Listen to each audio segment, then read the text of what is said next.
ध्यान से सुनिएगा दोस्तों। बहुत समय पहले की बात है। राजनगर ग्रह के पास एक छोटा सा गांव था। उस गांव में सुमन नाम का एक युवक रहता था। सुमन बहुत दुखी रहता था। उसका मानना था कि मेरे जीवन में जो कुछ भी बुरा हो रहा है वो मेरे भाग्य की वजह से है। मेहनत करने से कुछ नहीं बदलता। वह गरीब था, असफल था और हर दिन दूसरों को दोष देता था। एक दिन सुमन ने अपने मित्र से कहा, देखो तुम अमीर हो, मैं गरीब हूँ। यह सब भाग्य का खेल है। जिसके भाग्य में लिखा है वही आगे बढ़ता है। मित्र ने शांत स्वर में कहा, अगर ऐसा है तो चलो बुद्ध के पास चलते हैं, उनसे ही पूछ लेते हैं कर्म बड़ा या भाग्य। अगले दिन दोनों भगवान बुद्ध के पास पहुँचे। सुमन ने झुककर पूछा, भगवान, क्या मनुष्य का जीवन कर्म से चलता है या जो लिखा है वही होता है? बुद्ध मुस्कुराए। उन्होंने सुमन को पास बुलाया और कहा, मैं तुम्हें उत्तर नहीं, एक अनुभव दूंगा। बुद्ध ने 2 बीज मंगवाए। एक बीज उपजाऊ मिट्टी में बोया और दूसरा पत्थर पर रख दिया। फिर बुद्ध बोले, अब बताओ कौन सा बीज पौधा बनेगा?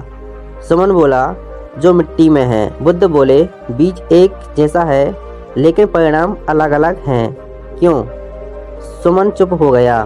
बुद्ध ने कहा, बीज के बराबर भाग्य है, यानी मिट्टी, पानी, देखभाल बराबर कर्म है। भाग्य तुम्हें बीज देता है लेकिन कर्म तय करता है कि उससे वृक्ष बनेगा या नहीं। उन्होंने आगे कहा, जो लोग असफल होते हैं वे बीज को दोष देते हैं और असफल होते हैं वे मिट्टी को सुधारते हैं। सुमन ने पूछा, लेकिन मेरे कर्म तो खराब रहे होंगे।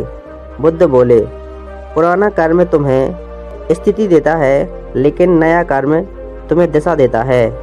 आज जो कर रहे हो वही कल का भाग्य बनेगा। बुद्ध ने एक और कथा सुनाई। एक हाथी को बचपन में पतली रस्सी से बांधा गया। वह छूट नहीं पाया। बड़ा होने पर भी वह उसी पतली रस्सी से बंधा रहता, क्योंकि उसने मान लिया था कि मैं छूट नहीं सकता। बुद्ध बोले, मनुष्य भी ऐसा ही है।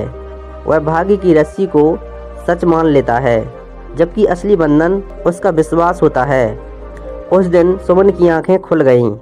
उसने सोचा, अगर मैं आज बदलूं तो मेरा कल बदल सकता है। उसने मेहनत शुरू की।